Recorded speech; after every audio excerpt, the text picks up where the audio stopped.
Hello.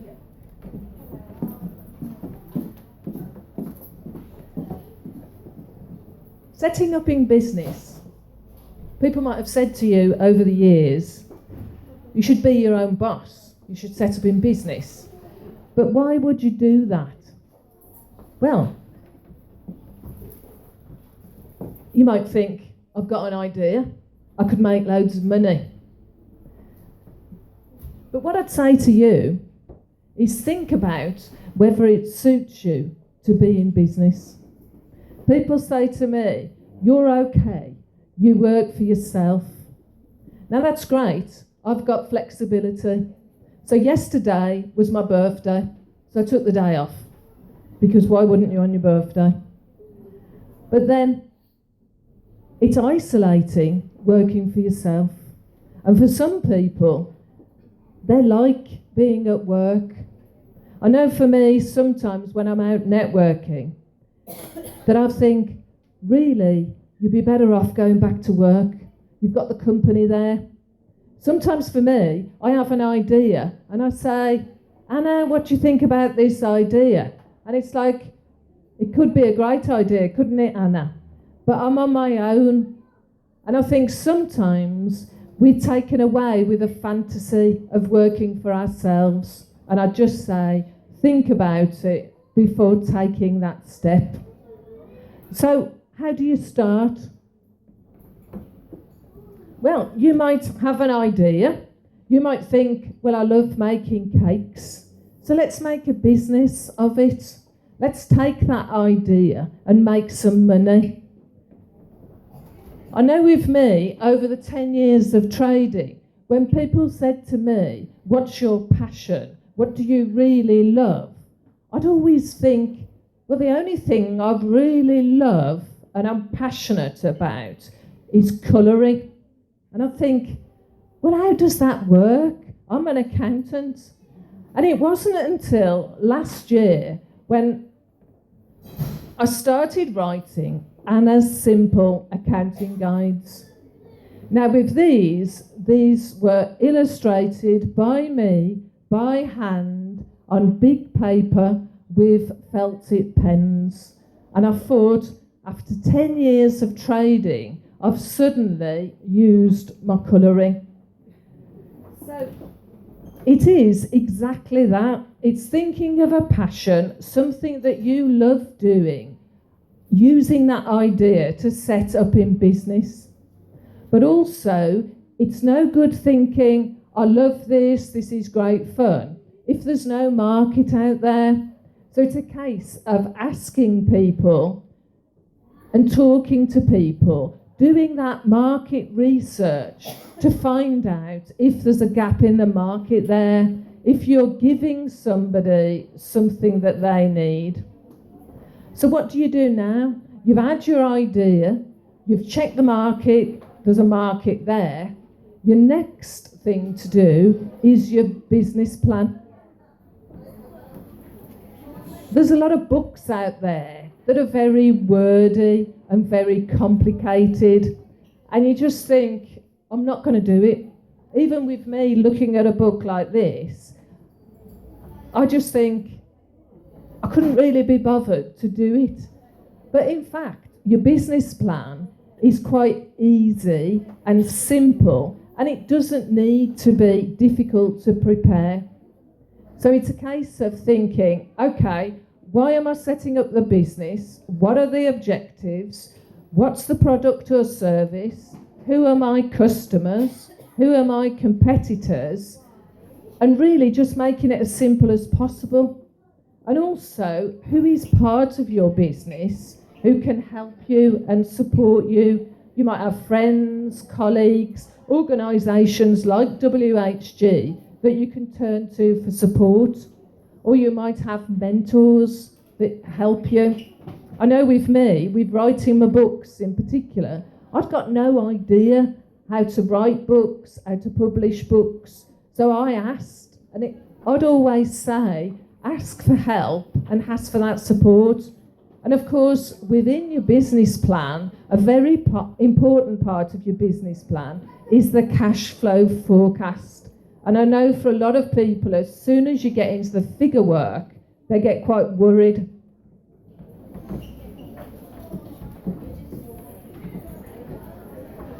This doesn't have to be difficult. It's literally saying, how much money do I expect to come in and how much does my expenditure expect to be? Now, for a lot of people, they get stuck immediately on the income because they think, well, I don't know how much money I'm expecting to come in, so they don't do any of it. But the trouble is, if you're going to ask the bank for a loan or a startup loan, you're going to need a business plan, and within the business plan you need a cash flow forecast, so there's no way around it. So you've got your idea, you've got your business plan, so what do you do now? Well, the biggest thing is to have a system set up, and that system needs to be your system. Over and above everything else, you need to understand the system and you need to like the system. That system hasn't got to be complicated. You can have a manual system, something as simple as a bookkeeping analysis book to record your money coming in, money going out.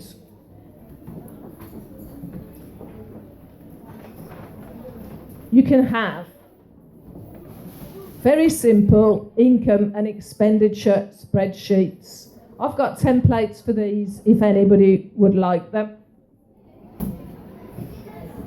And really, simplicity is the key across the board. I've had people who've come to me and they've said, oh, I need Sage. And I'll say, well, why do you need Sage? And they'll say, well, the bank said I need Sage. And I'll say, well, that's because the bank will charge you and they're going to make money out of you. And don't always think that just by having a software package, that's the best approach for you. I had somebody last year who came to me and said, it'll be much easier for you this year because I'm using an accounting software package. But the first thing I did was I tried to reconcile the bank. The bank was out by £60,000 because they didn't know how to use the package. So that's why I'm saying, just have a simple system, and if manual works for you, go for it. So we've got a system in place. The filing can be quite simple, but it's best to do something rather than just having loads of receipts everywhere. And I just file things neatly away in a display book, so it's easy to find everything. So once you've got your system up, how do you know how to start trading? How do you know what your status should be? Should you be a sole trader? Should you set up a limited company? A lot of people aren't aware of the difference. Well, a sole trader is literally you trading for yourself. Any profits you make out of the business are yours, but the liability is yours. So if the business fails and you end up owing a lot of money, then you can lose everything. So it's worth being aware of, and if you have got risk in your business, it might be better not to be a sole trader. But if you are a sole trader, it's very simple. You just contact HMRC within 3 months of trading and say, I want to set up as a sole trader.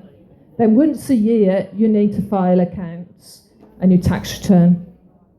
But what about if you think, well, no, there is risk, or I do want to appear bigger than I am? Then you would set up as a limited company. The big difference as a limited company is you are employed by the company. The profits aren't yours. The money isn't yours.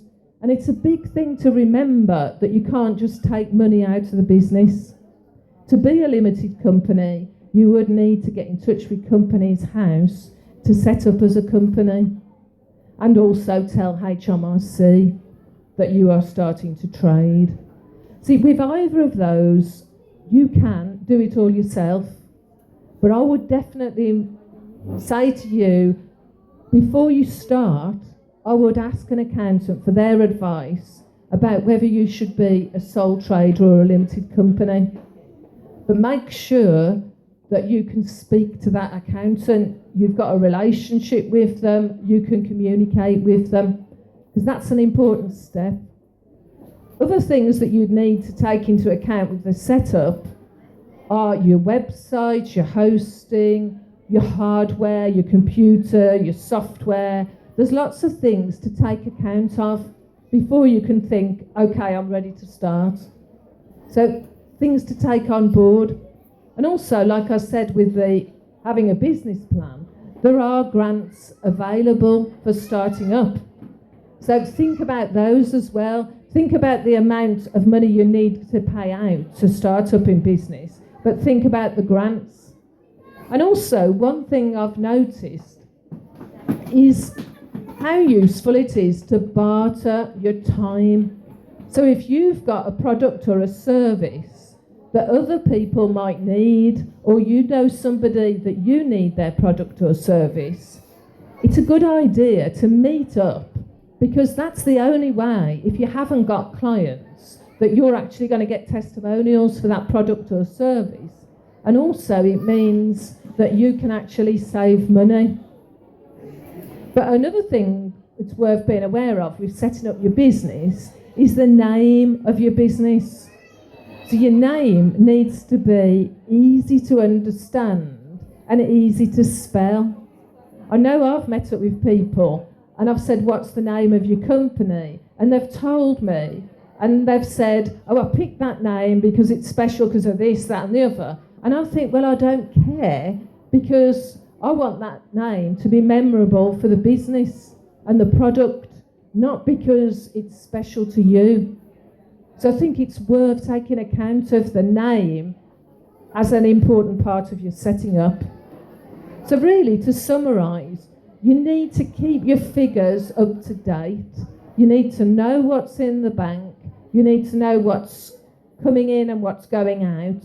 And also, who owes you money and money that you owe to other people.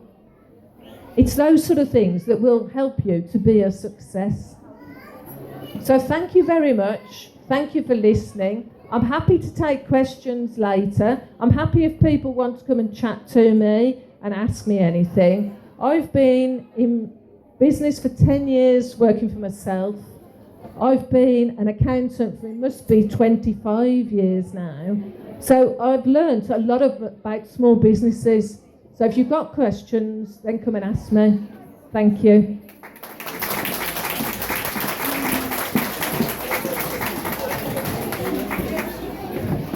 Thank you very much, Anna. That was a very inspirational speech there, and lots of information.